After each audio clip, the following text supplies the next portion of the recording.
Hello and welcome back to my channel. We are playing Beacon Pines.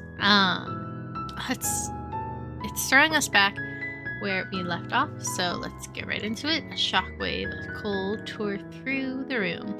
A bitter, unfathomable chill. Before they could react, it encased them in ice. Two boys, reunited by friendship, only to be cruelly separated by a malevolence beyond reason. And so, our story ends on this melancholy scene. In a silent treehouse turned statuary, in a town brought low by its secrets, sits a pair of friends, alone, together. For the rest of time. The end. So sad. No, that can't be the ending. It simply can't. I won't accept it. And there are more endings, more possibilities. I can feel it. We are just going to have to sort through them all until we find the one that fits. And which one do we think's gonna fit? Is hard the only new option?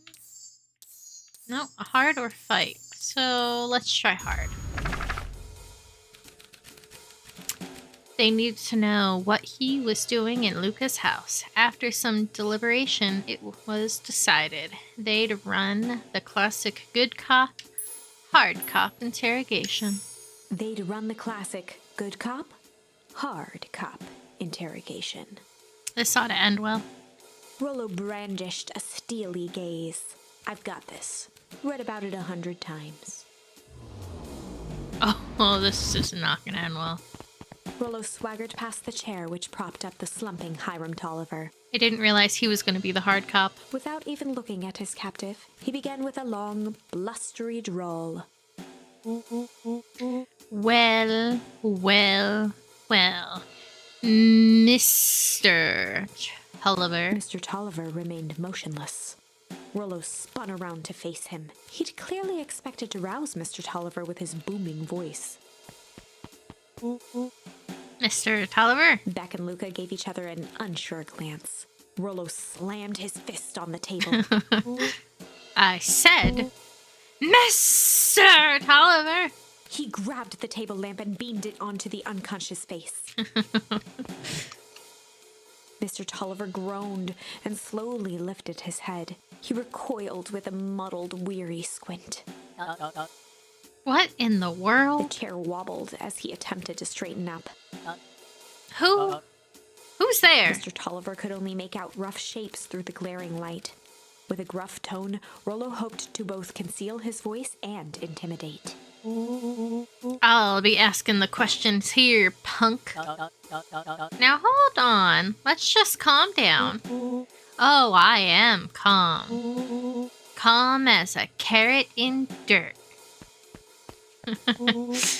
As for you, looks like you're sweating. The doubtful expression on Beck and Luca's faces transformed into awe. We can do this my way, or...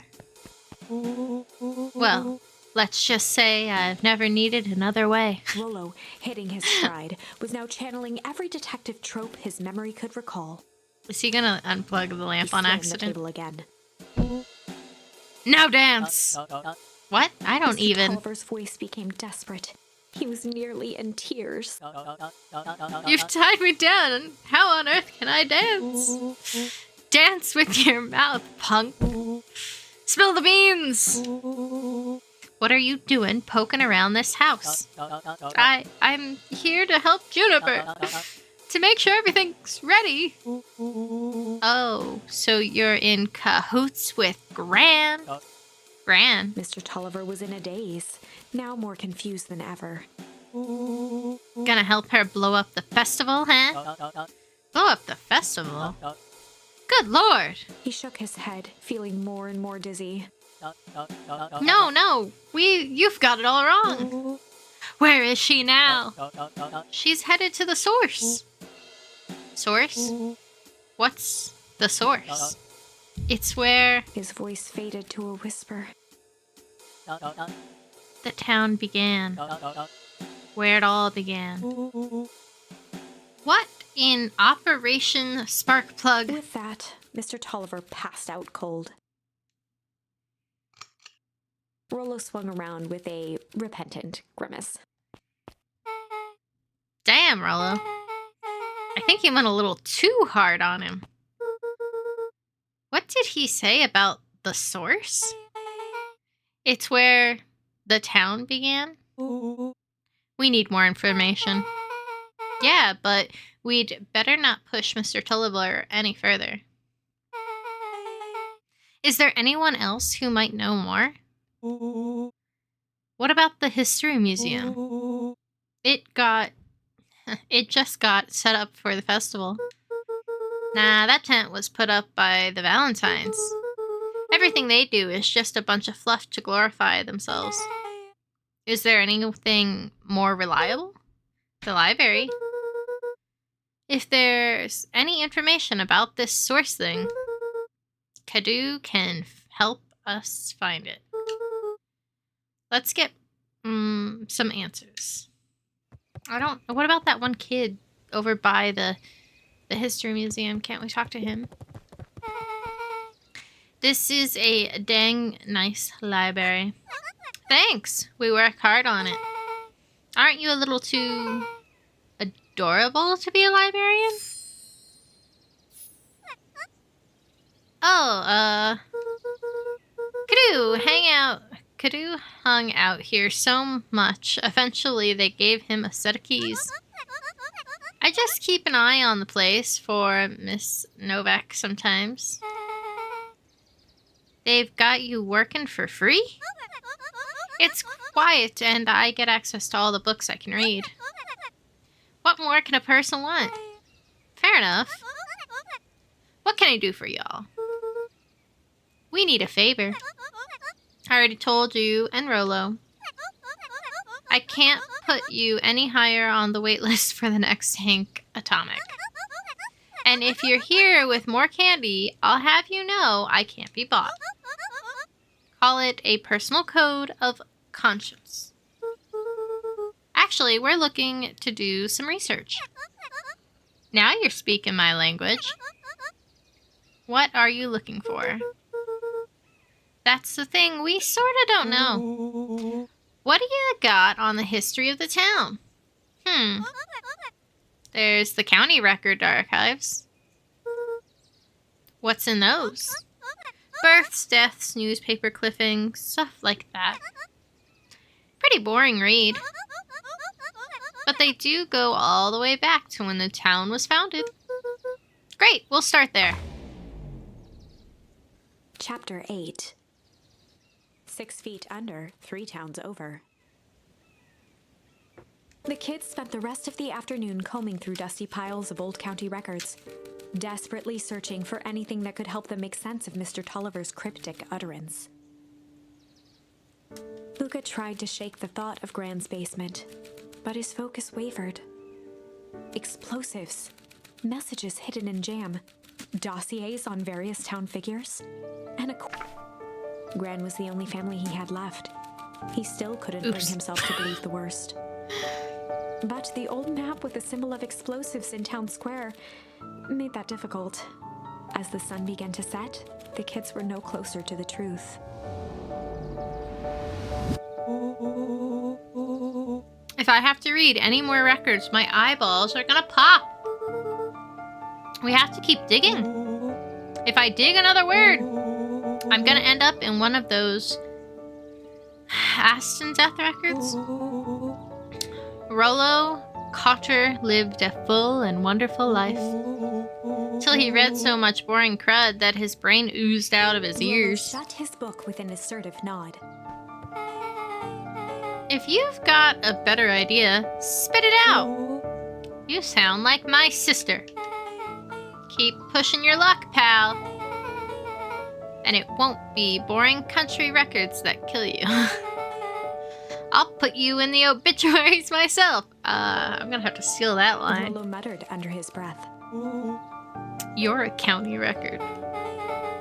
Really? That's the best you've got?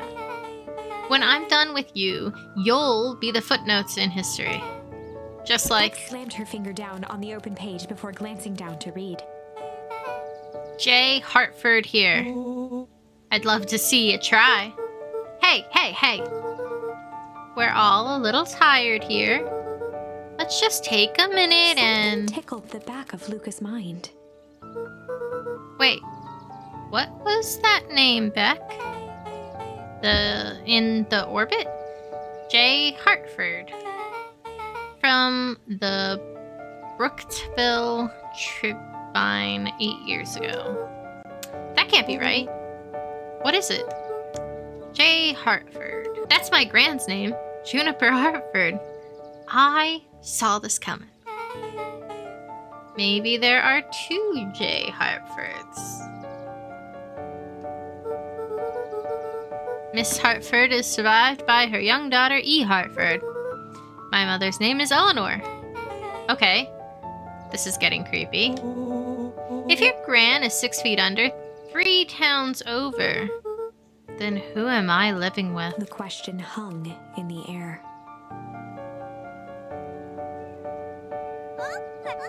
Alright, gang, I gotta close up for the night. Beck rubbed her eyes. How late is it? Almost 10. Oh crap, Pa's gonna kill me! I gotta go. Yeah, my parents will be sick. Worried sick. Okay, let's meet up as early as we can at the festival tomorrow. What are we gonna do about the unconscious man in your basement?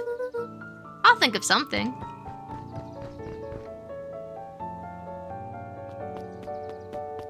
Luca's heart was pounding as he approached the house. Yeah, who's he gonna find? If he was lucky, Gran, or whoever it was, hadn't gotten back yet.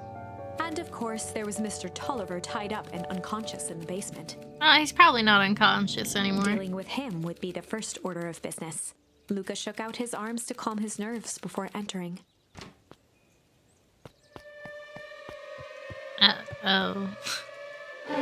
He held perfectly still, tempering his breath, and listened closely. She was asleep. His only hope was that she hadn't found Mr. Tolliver before dozing off. Oh, I think she probably has. Let's walk over and see what... If we get close, do we get caught?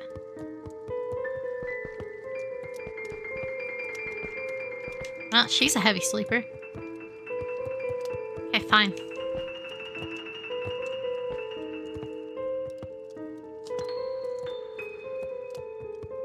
Like, she wouldn't notice this. We're gonna go down there and she's gonna follow. Yep. Oh, no. Mr. Tolliver was nowhere to be seen. Maybe he woke up, escaped from his bindings, and left without a trace. Or maybe Gran knew everything. What do I do? Luca's hungry stomach groaned. Not realizing it, he'd gone the entire day without eating. Okay, I can figure this out. Just need a bit of brain food. Luca rushed over to the pile of jam jars, unscrewed one, and shoveled a handful into his mouth. I'm afraid your jam delivery will be He delayed. flipped the lid to read the label. Mr. Nuncreed. Hee. Okay, now I can think.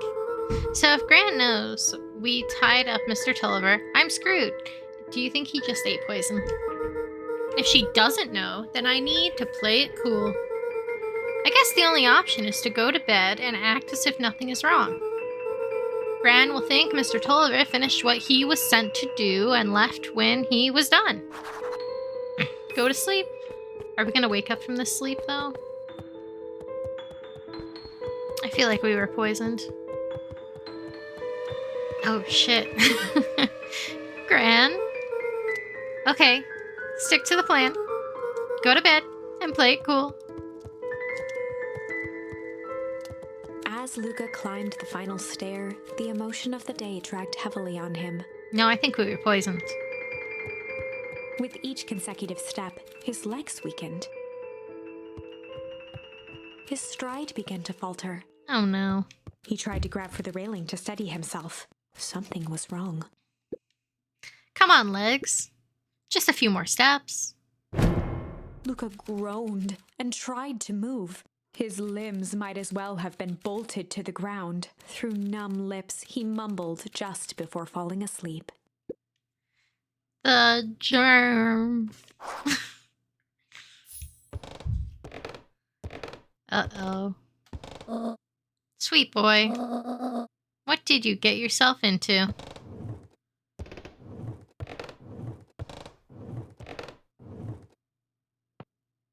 She going through our stuff? Rest now and let me handle everything.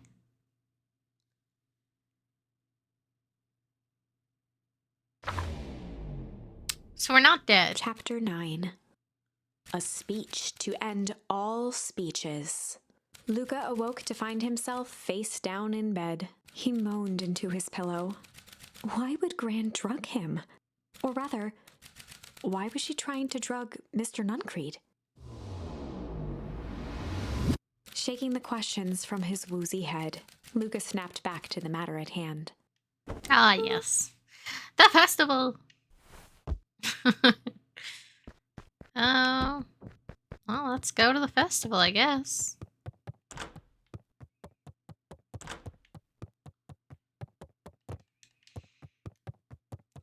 Should we check and see if there's more druggy jam to take with us? Surprised she hasn't shut this. Oh. Okay, we can't get any more jam. Doesn't look like we can do much else here. I feel like this should be something, but it's not. So what else can we do? I guess just go to the festival. Shouldn't Beck and Rolo be here by now?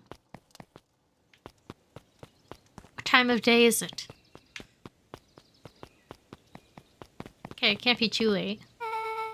Where have you been? Oh, apparently it is. Gran put something in the jam. Yeah, we know. Secret messages for secret conspirators. Not this one. The one intended for Mr. Nuncreed? Put me to sleep. Whoa, ho, ho. Sly devil. I think she's trying to remove him from the equation. He might be in danger. Have you found anything? We looked around, but haven't seen anything odd. Your Gran is nowhere to be found. But Mr. Nuncreed is just loafing around waiting for the speech. What speech? Mayor Gus just got up to the podium. Everyone is gathered at the stage. Let's get moving.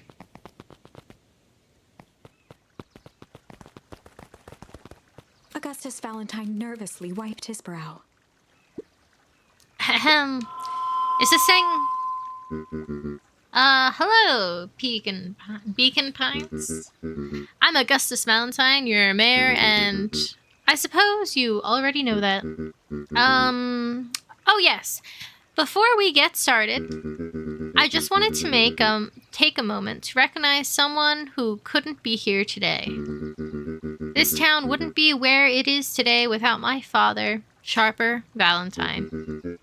So I thought we could begin with a round of applause, befitting such a gentleman. That's pretty sad. Even that's more than the old Odger Gus deserved. cleared his throat and awkwardly loosened his tie. Right, where was I? William Kerr bounded on the stage with the energy of a preacher at a big tent revival. Gus Valentine, everyone. He gave Gus a hearty slap on the back and motioned him off the stage. Guess that's your cue to ditch. Let's hear it for our mayor. What a great turnout. Aw, heck, I didn't prepare anything. But I suppose I could say a few words. Would be a shame to waste such a beautiful podium. Mr. Kerr pulled a thick stack of note cards out from his vest. I didn't prepare anything my ass. Community, conviction, commitment. These are the things we celebrate at Perennial Harvest. For us, these are the pillars of the bridge to a better tomorrow. But I think it's time to add a new pillar. Change. Change is a powerful thing. It's inexorable, unavoidable, and undeniable. I am daggum thankful for it. I am daggone thankful for it. Change is the reason we're all together today. It's hard for me to believe that it was only 4 years ago when fate brought me here. A simple business trip which brought me to a small town which would change my life forever. Mr. Kerr took a moment to survey the crowd. You know what? He wiped away a single tear. From the second I stepped foot in Beacon Pines, something about this place held me captive. You see, change represents opportunity.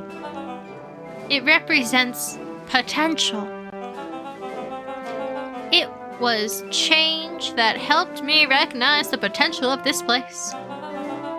To see that the people of this town, despite suffering great loss, still held on to the thing that made them special. He thumped the podium to emphasize each word. Community, conviction, commitment, change. Mr. Kerr nodded confidently, biting his lip. The crowd was silent, in rapt attention.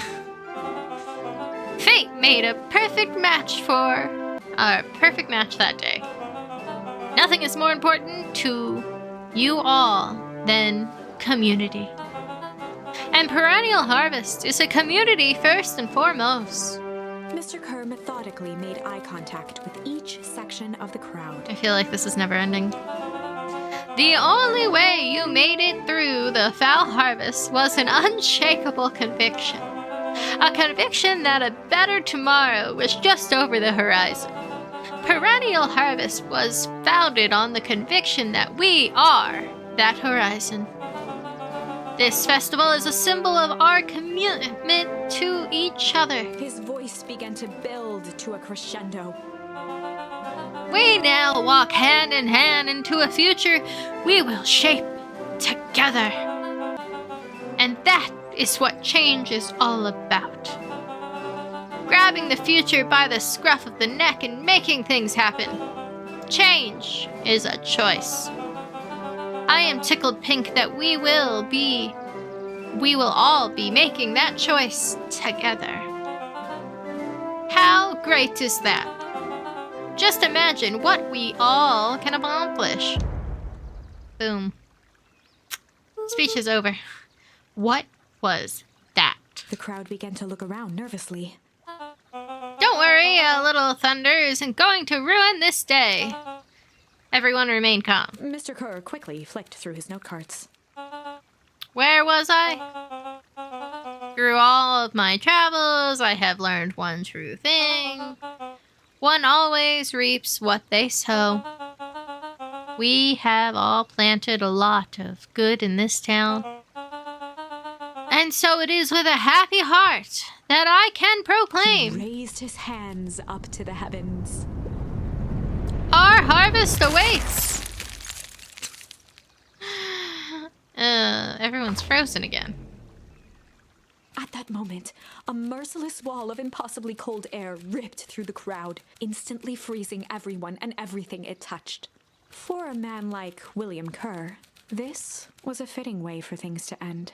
On a stage, with an entire town frozen in rapt attention for the rest of time. The end. This can't be how it ends either. There's that ice again! Whenever I think we're getting close, it comes along and ruins everything. Maybe we should just quit? Maybe you should just close the book, walk away, and never think of me again. Or... No, I don't mean that. I figured you didn't. We got a little closer this time. We just need to try again. Please. Okay. Where did Adorable go? It's not showing up as an option yet. I guess we'll do Sly. They needed to know what he was doing in Luca's house. After some deliberation, it was decided They'd run the classic good cop, sly cop interrogation. Yes, they will. Which one's Rolo? Luke Sly and or Rolo good? ducked behind a barrel, leaving Beck to her task. Uh-oh. With a few crisp snaps, she roused Mr. Tolliver. What? What's going on here?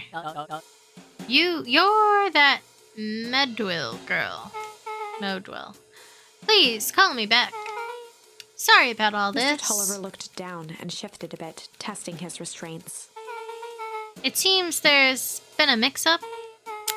You see, I'm down here for the same reason you are. Juniper sent you here? Beck caught herself before letting the surprise manifest on her face. She'd already gotten him to reveal his relation to Gran. Well, I mean, he is in Gran's house. He obviously had to know Gran somehow. Come on, This was people. going to be easy. You know how Juniper is with her precautions. Operation Sparkplug has us all on edge. I guess she thought you needed some backup? But she sent a child?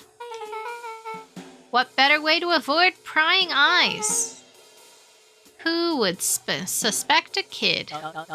I suppose that makes sense. Mr. Tolliver wriggled a bit in his restraints. Oh, I'm so sorry. Beck quickly removed the ropes. That had to be uncomfortable. A little, yeah. But you understand. We never know who to trust in this town. Mr. Tolliver rubbed the growing knot on his forehead. Very true.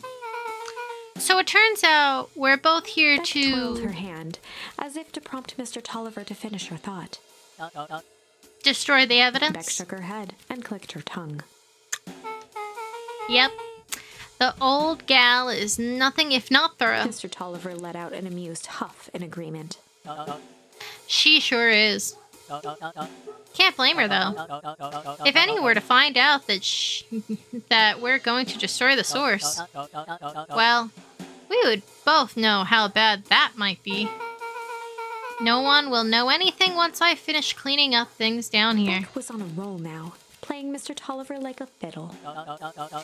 You sure you can finish this up on your own? Juniper trusted me for a reason. You can leave the rest to me. Good, there is one more loose end I'll work on. Loose end? Oh, it's nothing really. Uh-oh. The other day I had the radio on scan while restocking the candy shelf. And wouldn't you know, I intercepted an odd phrase in a perennial harvest transmission? Underground secrets. That's ominous. I think it might be a password, but Juniper dismissed it. Said it wasn't mission critical. What's the password for? We don't know. So we have a password and nowhere to put it? It's gotta mean something, right? Good thinking. You should probably go work on that. I've got this under control. That's a relief. Between you and me, this basement gives me the willies. Heading for the stairs, Mr. Tolliver hesitated and turned to Beck with a puzzled look. She grinned and gave him a peppy wave. With a shrug, he continued up the stairs, whistling a jaunty tune. You guys catch that? Sure did. This whole time, Mr. Tolliver had a candy shelf? But all he ever sells us is apples? Beck blinked slowly in disappointment. But I mean, come on, that is news. The password, Rolo? Well, sure, but once things are back to normal, I'll be having a word with Mr. Tolliver about that candy shelf. Fine, in the meantime, I've got an idea. She turned to the table and began tearing small scraps of paper. He said he heard a password on the radio. Any good spy transmission is never what it seems. Beck marked each scrap of paper and leaned back. We just need to find the hidden message. Okay. What's another word for underground? Buried? Covered? Could it be a cover-up? Maybe it's one of those each letter is a number thingies. So U would be 21, N would be 14, D would be... Ooh, it's an anagram.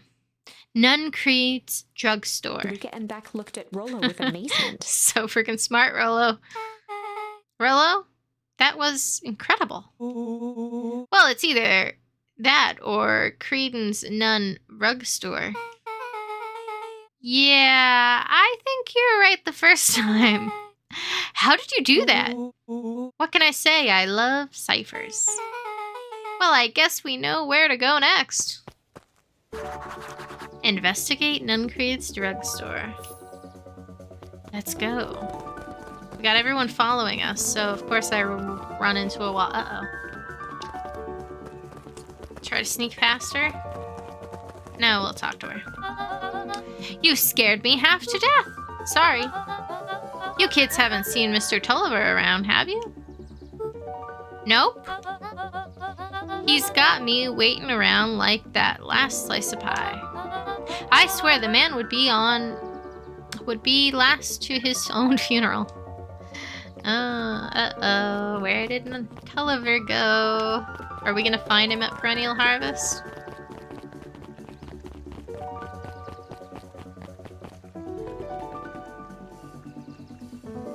Uh-oh. The Valentines. You're late, Augustus. Sorry, sister. Was caught up with work? Work? I had a few more details to lock down for the festival. Oh! What do you have to report? What is the Inspired Town Festival really about? Gus looked around nervously. I think Mr. Kerr really does just want to do something good for the town. He's actually a pretty nice guy. You should spend some time with him.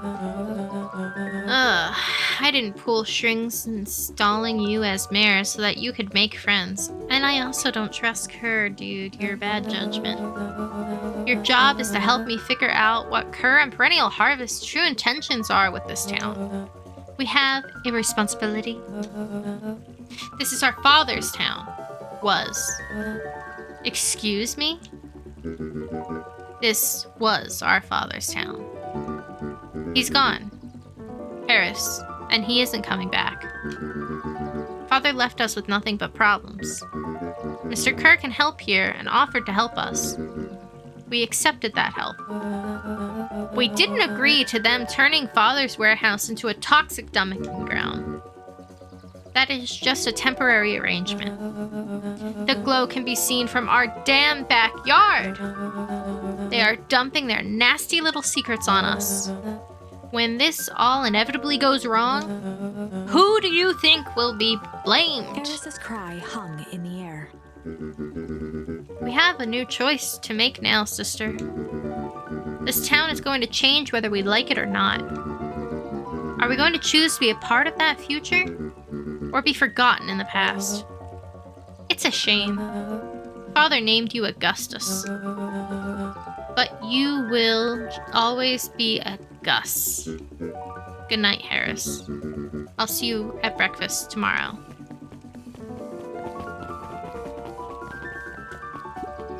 It's getting late, children. Okay. Are you gonna tell us to go home? Because we're not going to. We are on a mission. Knowledge, he spat with a sneer. That exists a gulf between knowing something and being able to do a damn thing about it. Huh. I do hate it when the villain makes a good point.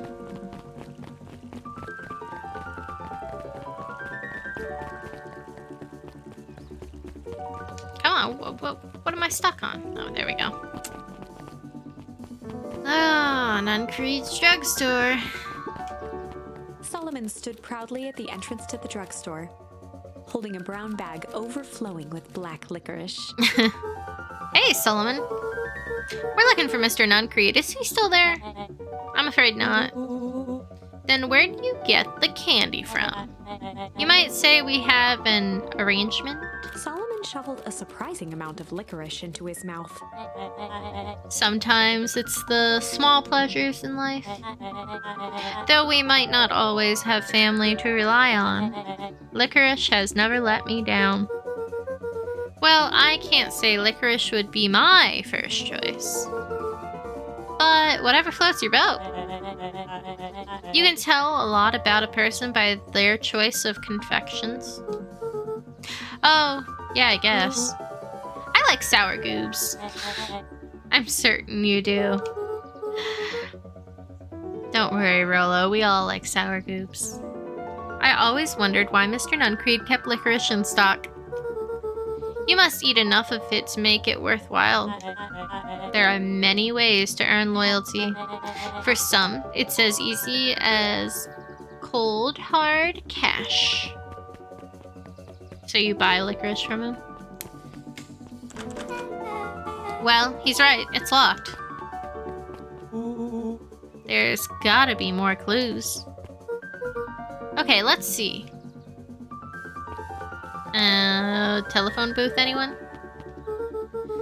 Have you ever seen anyone actually use this thing? Besides Mr. Nuncreed? No. Beck cupped her hands on the glass to peek inside. Uh-oh. That's not a normal phone booth. It's got, like, a blinky keypad.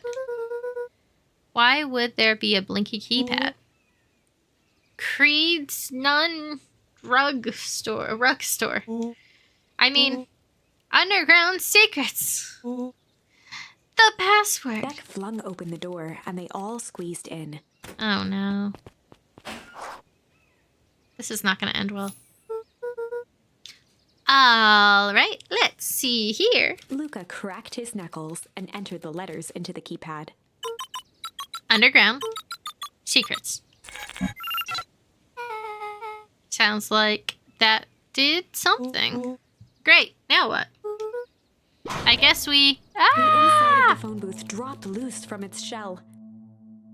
Without even the space to panic, they closed their eyes, held their breath, and accepted their fate. Are they gonna get out of this one alive? The Probably not. descent slowed to an effortless landing. It was unclear where they ended up, but at least it was solid ground. Oh, wow. The air was stagnant and smelled vaguely of chlorine. I knew it! You knew that there was a secret hub full of strange tubes under the phone booth? Of course I did. Didn't I say that? No. I definitely thought it. Luca, do you remember when I said how cool it would be if the trans-dimensional conducts from Hank Atomic issue 12 were real?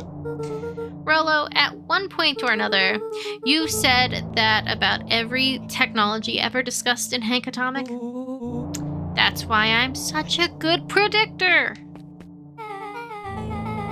It looks like each of these has something written on them. What do they say? Valentine Fertilizer Warehouse. Isn't that where you almost got snatched? Yeah. Why would Perennial Harvest have a tube going to the old Valentine place? This is starting to feel like something big. Perennial Harvest main office. That's where my mom works. What does she do? Science stuff? Is she involved in all of this? We just moved here. How could she be involved? True. But maybe she is. Mining Operations Alpha. You guys have mines here?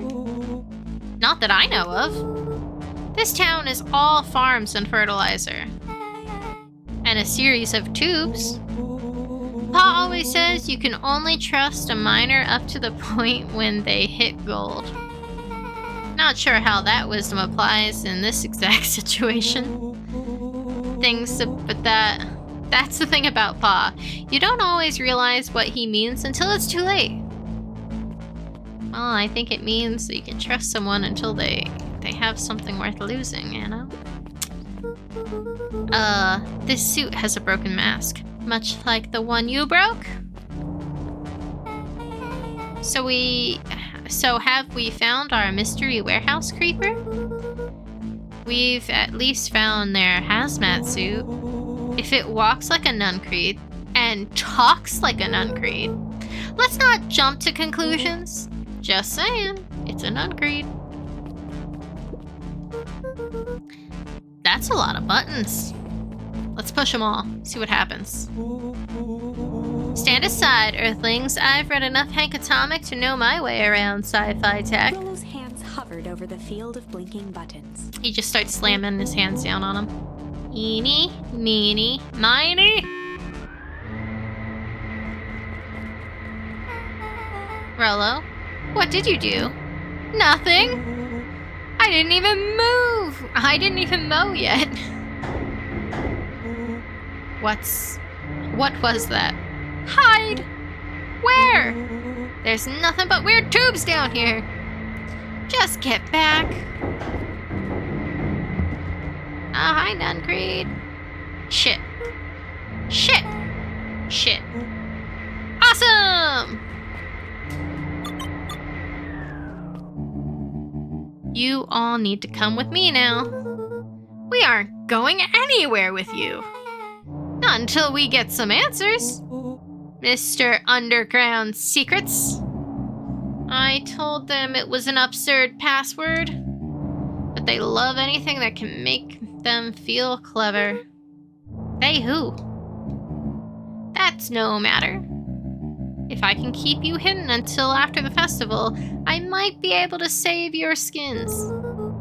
We don't care about our skins. Hold up now, I like my skin.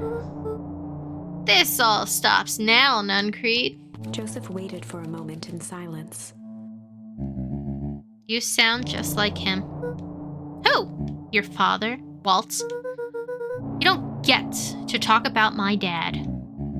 You know, your father and I were friends back before... He gestured toward the strange tubes. All of this. That's a lie. It's true, I used to bounce you on my knee. What happened? Same thing that always happens. Reality, complications, life. We were a team, Walt and I. An idealistic doctor and a bright-eyed pharmacist. Oh yeah, that's right. His father was a doctor. Both hell-bent on helping folks. So you were his sidekick? No. We were partners. He helped the patients and I helped him.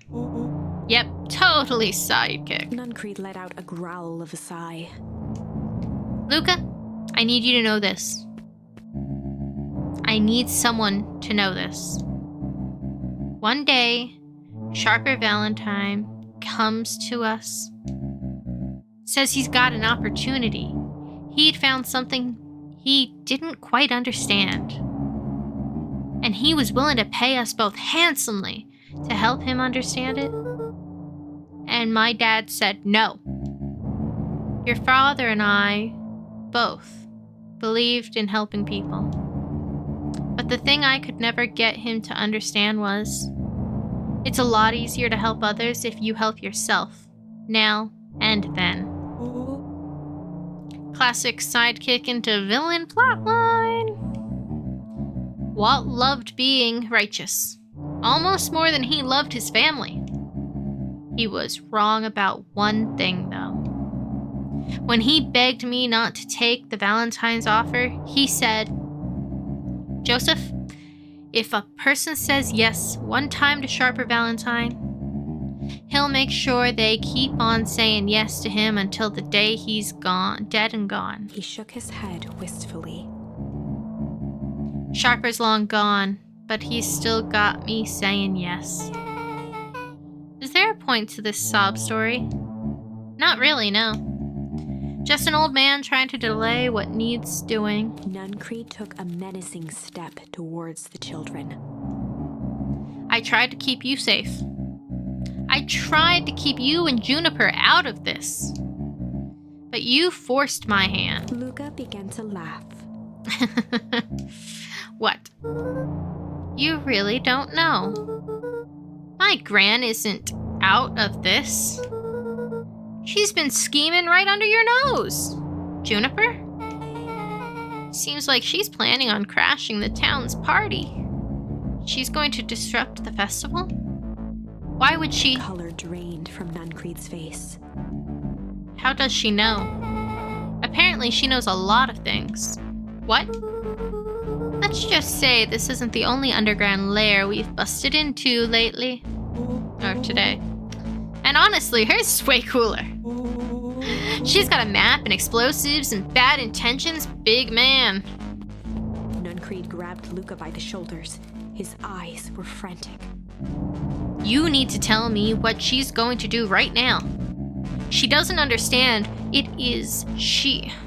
She doesn't understand what it is she's messing with.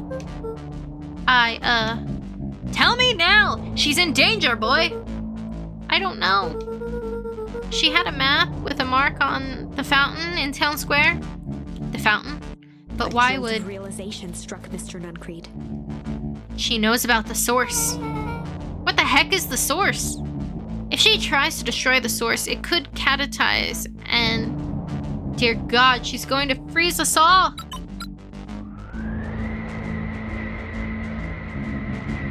You all need to run. Run where? Away. As far from this town as you can get. Head west and don't look back. That did not go how I expected. So... we're totally gonna follow him, right? Totally. See you on the other side. Wee. You good? Yep. Fun time. I love this town. Chapter 8. And that, my friends, is how we're gonna leave off this episode. I hope you are enjoying, and I will see you in the next one. Bye-bye.